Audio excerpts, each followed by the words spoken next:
ಡೆಲ್ಲಿಗೆ ಹೋಗ್ತಾ ಇದ್ದೀನಿ, ನಾಳೆ ಮೀಟಿಂಗ್ ಇದೆ, ಸೊ ಶೀಘ್ರದಲ್ಲಿಯೇ 2ನೇ ಪಟ್ಟಿ ರಿಲೀಸ್ ಆಗುತ್ತೆ ಅಂತ. ಇನ್ನು ಬಿಜೆಪಿ 2ನೇ ಪಟ್ಟಿ ರಿಲೀಸ್ಗೂ ಮುನ್ನವೇ ರಾಜ್ಯಕ್ಕೆ ಜೆಪಿ ನಡ್ಡಾ ಅವರು ಭೇಟಿ ಕೊಟ್ಟಿದ್ದಾರೆ.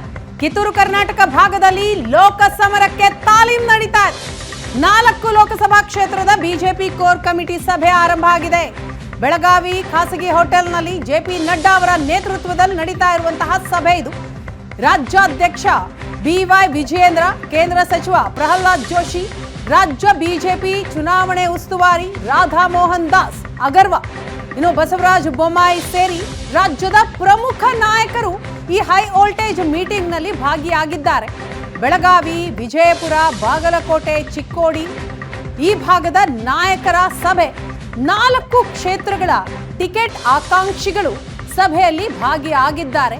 ಎಲ್ಲರ ಅಭಿಪ್ರಾಯವನ್ನ ಜೆಪಿ ನಡ್ಡಾ ಅವರು ಪಡೆಯಲಿದ್ದಾರೆ. 4 ಕ್ಷೇತ್ರದ ಹಾಲಿ ಮಾಜಿ ಸಂಸದರು ಹಾಗೆ ಪದಾಧಿಕಾರಿಗಳು ಈ ಸಭೆಯಲ್ಲಿ ಭಾಗಿಯಾಗಿದ್ದಾರೆ. ಕರ್ನಾಟಕ ಪಟ್ಟಿ ರಿಲೀಸ್ಗೂ ಮುನ್ನವೇ ನಡೀತಾ ಇರುವಂತಹ ಮಹತ್ವದ ಸಭೆ ಇದು. ಜೆಪಿ ನಡ್ಡಾ ಅವರು ರಾಜ್ಯಕ್ಕೆ ಬಂದಿದ್ದಾರೆ.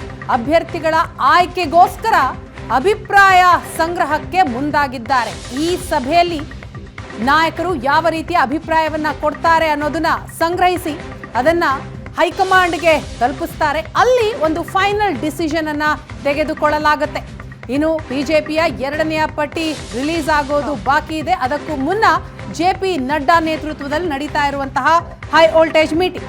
ನಡ್ಡಾ ಭೇಟಿ ಹಾಗಾದ್ರೆ ಏನೆಲ್ಲ ಗೇಮ್ ಪ್ಲಾನ್ಗಳು ನಡೀತಾ ಇದೆ? 4 ಕ್ಷೇತ್ರಗಳ ಲೋಕಸಭೆ ಕ್ಷೇತ್ರಗಳ ಟಿಕೆಟ್ ಫೈನಲ್ಗಾಗಿ ನಡೀತಾ ಇರುವಂತಹ ಮಹತ್ವದ ಸಭೆ ಇದು. ಕಿತ್ತೂರು ಕರ್ನಾಟಕ ಭಾಗದಲ್ಲಿ ಬಿಜೆಪಿ ಪ್ರಾಬಲ್ಯವನ್ನ ಉಳಿಸಿಕೊಳ್ಳೋದಕ್ಕೆ ಅಂತ ಭರ್ಜರಿಯಾದಂತಹ ಪ್ಲಾನ್ ನಡೀತಾ ಇದೆ. 4 ಕ್ಷೇತ್ರಗಳ ಕೋರ್ ಕಮಿಟಿ ಸಭೆಗೆ ಜೆಪಿ ನಡ್ಡಾ ಮುಂದಾಗಿದ್ದಾರೆ.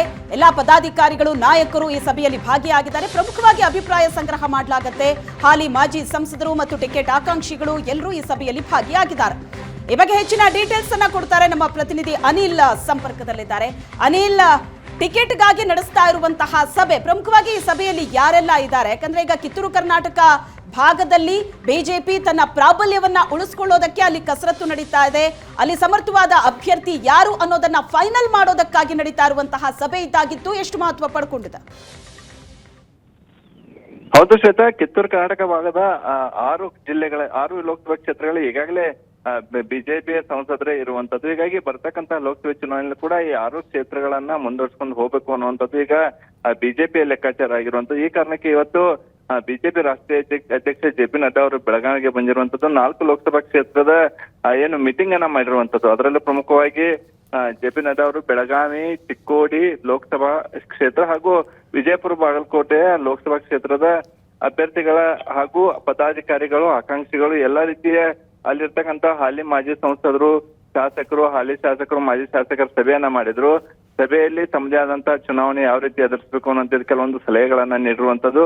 ಒಟ್ಟಾರೆಯಾಗಿ 90ಕ್ಕೂ ಅಧಿಕ ಪದಾಧಿಕಾರಿಗಳು ಸಭೆಯಲ್ಲಿ ಪಾಲ್ಗೊಂಡಿರುವಂತದ್ದು. ಅವರಿಗೆ ಬಿಜೆಪಿ ರಾಜ್ಯಾಧ್ಯಕ್ಷ ವಿಜೇಂದ್ರ ಹಾಗೂ ಪ್ರಹ್ಲಾದ್ ಜೋಶಿ ಸೇರಿದಂತೆ ಇನ್ನಿತರ ನಾಯಕರು ಕೂಡ, ಮಾಜಿ ಸಿಎಂ ಬಸವರಾಜ ಬೊಮ್ಮಾಯಿ ಸೇರಿದಂತೆ ಮಾಜಿ ಇನ್ನಿತರ ನಾಯಕರು ಕೂಡ ಅವರಿಗೆ ಸಾಥ್ ಕೊಟ್ಟಿರುವಂತದ್ದು. ಶ್ವೇತಾ, ಎಸ್ ಅನಿಲ್, ಈಗ ಕ್ಷೇತ್ರದಲ್ಲಿ ಪ್ರಾಬಲ್ಯವನ್ನ ಉಳಿಸ್ಕೊಳ್ಬೇಕು ಅನ್ನುವಂತಹ ಸವಾಲು ಒಂದು ಕಡೆ, ಮತ್ತೊಂದು ಕಡೆ ಆಕಾಂಕ್ಷಿಗಳ ಸಂಖ್ಯೆಯೂ ಕೂಡ ಜಾಸ್ತಿ ಇದೆ. ಸೊ ಅದನ್ನು ಕೂಡ ಬಹಳ ಸಮರ್ಥವಾಗಿ ಎದುರಿಸಬೇಕಾಗತ್ತೆ. ಇಲ್ಲಂತಂದ್ರೆ ಆಕ್ರೋಶಗಳು ವ್ಯಕ್ತವಾಗುವಂಥದ್ದು ಸಹಜ ಅವರ ಬೆಂಬಲಿಗರಿಂದ. ಸೊ ಈ ನಿಟ್ಟಿನಲ್ಲಿ ಅಭಿಪ್ರಾಯ ಸಂಗ್ರಹಕ್ಕೆ ಈಗ ಜೆಪಿ ನಡ್ಡಾ ಅವರು ಮುಂದಾಗಿರುವಂತಹ ಹಿನ್ನೆಲೆಯಲ್ಲಿ ಯಾವ ರೀತಿಯ ಅಭಿಪ್ರಾಯ ವ್ಯಕ್ತವಾಗ್ತಾ ಇದೆ ಅಂತ? ಹೌದು ವೀಣಾ, ಬೆಳಗಾವಿ ಲೋಕಸಭಾ ಕ್ಷೇತ್ರಕ್ಕೆ ಈಗಾಗಲೇ ಹಾಲಿ ಸಂಸದೆ ಮಂಗಳಾ ಅಂಗಡಿ ಇದ್ದಾಗಲೂ ಕೂಡ 10ಕ್ಕೂ ಅಧಿಕ ಆಕಾಂಕ್ಷಿಗಳಿದ್ದಾರೆ. ಇನ್ನು ಚಿಕ್ಕೋಡಿ ಲೋಕಸಭಾ ಕ್ಷೇತ್ರದಲ್ಲಿ ಅಣ್ಣಾಸಾಬ್ ಜೊಲ್ಲೆ ಅವರು ಹಾಲಿ ಸಂಸದರಿದ್ದಾರೆ. ಆದ್ರೂ ಕೂಡ ಅಲ್ಲಿ ಪ್ರಭಾಕರ್ ಕೋರೆ, ಮಾಜಿ ಸಂಸದರಂತ ರಮೇಶ್ ಕತ್ತಿ ಸೇರಿದಂತೆ ಹಲವು ಜನ ಆಕಾಂಕ್ಷಿಗಳಿರುವಂತದ್ದು. ವಿಜಯಪುರದಲ್ಲೂ ಕೂಡ ಹಾಲಿ ಸಂಸದ ರಮೇಶ್ ಜಿಗಜಿಣಗಿ ಅವರು ಇದ್ದಾಗಲೂ ಕೂಡ ಮಾಜಿ ಸಚಿವ ಗೋವಿಂದ್ ಕಾರಜೋಳ ಅವರ ಪುತ್ರ ಕೂಡ ಆಕಾಂಕ್ಷಿಯಾಗಿದ್ದಾರೆ. ಬಾಗಲಕೋಟೆಯಿಂದ ಕೂಡ PC ಗದ್ದಿಗೌಡರ ಈಗಾಗಲೇ ಹಾಲಿ ಸಂಸದರು ಕೂಡ ಮುರುಗೇಶ್ ನಾರಾಯಣ ಸೇರಿದಂತೆ ಅನೇಕರು ಕೂಡ ಅಲ್ಲಿ ಟಿಕೆಟ್ಗೆ ಪೈಪೋಟಿಯನ್ನು ನೀಡಿರುವಂತದ್ದು. ಈಗ ಇದು ಇನ್ನೇನು ಕೆಲವೇ ದಿನಗಳಲ್ಲಿ ಲೋಕಸಭೆ ಚುನಾವಣೆ ಬಿಜೆಪಿ ಅಭ್ಯರ್ಥಿಗಳ 2ನೇ ಪಟ್ಟಿ ಕೂಡ ಬಿಡುಗಡೆ ಆಗಲಿದೆ. ಹೀಗಾಗಿ ಇದೊಂದು ಗೊಂದಲಮಯ ವಾತಾವರಣ ಆಗಬಾರ್ದು. ನಾವು ಹೇಳಿದ ಅಭ್ಯರ್ಥಿಗಳಿಗೆ ಎಲ್ಲರೂ ಬೆಂಬಲಿಸಬೇಕು, ಅವರ ಪರವಾಗಿ ಕೆಲಸ ಮಾಡಬೇಕು ಅನ್ನುವಂತಹ ಸಲಹೆಗಳನ್ನ ಸಭೆಯಲ್ಲಿ ಕೊಟ್ಟಿದ್ದಾರೆ ಅನ್ನುವಂತಹ ಮಾಹಿತಿ ಕೂಡ ಲಭ್ಯವಾಗಿರುವಂತದ್ದು. ಎಲ್ಲಾ ಕ್ಷೇತ್ರಗಳಲ್ಲೂ ಕೂಡ 10ಕ್ಕೂ ಅಧಿಕ ಆಕಾಂಕ್ಷಿಗಳು ಇರುವುದರಿಂದ ಸಹಜವಾಗಿ ಬಿಜೆಪಿಗೂ ಕೂಡ ಇದು ಅಭ್ಯರ್ಥಿ ಆಯ್ಕೆ ಕಗ್ಗಂಟಾಗಿರುವಂತದ್ದು. ಈ ಒಂದು ಮಾಹಿತಿಯನ್ನ ಸಂಗ್ರಹಿಸಿ ರಾಜ್ಯ ಕೋರ್ ಕಮಿಟಿ ಹಾಗೂ ರಾಷ್ಟ್ರೀಯ ಕೋರ್ ಕಮಿಟಿಯಲ್ಲೂ ಕೂಡ ಚರ್ಚಿಸಿ ಅಂತಿಮವಾಗಿ ಅಭ್ಯರ್ಥಿಗಳ ಆಯ್ಕೆ ಕೂಡ ನಡೆಯುವ ಸಾಧ್ಯತೆ ಇರುವಂತದ್ದು ವಿನ. ಓಕೆ ಅನಿಲ್, ಈಗ ಇದು ಇಷ್ಟು ಹೈ ವೋಲ್ಟೇಜ್ ಸಭೆ ನಡೀತಾ ಇದೆ, ಬಿಜೆಪಿ ನಾಯಕರು ಮುಖಂಡರಿದ್ದಾರೆ, ಪದಾಧಿಕಾರಿಗಳು ಕೂಡ ಇದ್ದಾರೆ, ಆದ್ರೆ ಇಲ್ಲಿ ಒಬ್ಬರ ಅಬ್ಸೆನ್ಸ್ ಎದ್ದು ಕಾಣಿಸ್ತಾ ಇದೆ, ಅದು ರಮೇಶ್ ಜಾರಕಿಹೊಳಿ. ಯಾಕೆ ಸಭೆಯಲ್ಲಿ ಭಾಗಿಯಾಗಿಲ್ಲ? ಅವರ ಅಸಮಾಧಾನ ಏನ್ ಹಾಗಾದ್ರೆ?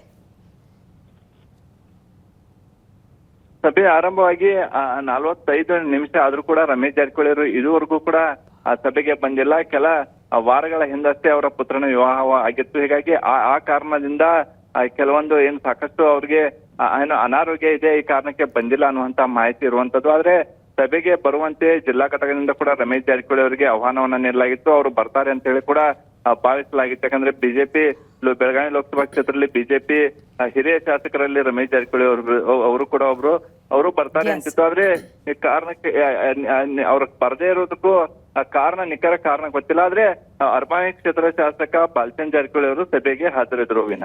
ಎಸ್, ಥ್ಯಾಂಕ್ ಯು ಅನಿಲ್ ತಮ್ಮೆಲ್ಲ ಮಾಹಿತಿಗಾಗಿ.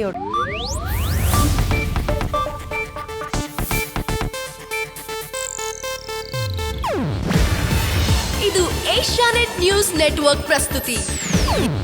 ನೀವು ನೋಡ್ತಿದ್ದೀರಾ ಏಷ್ಯಾನೆಟ್ ಸುವರ್ಣ ನ್ಯೂಸ್.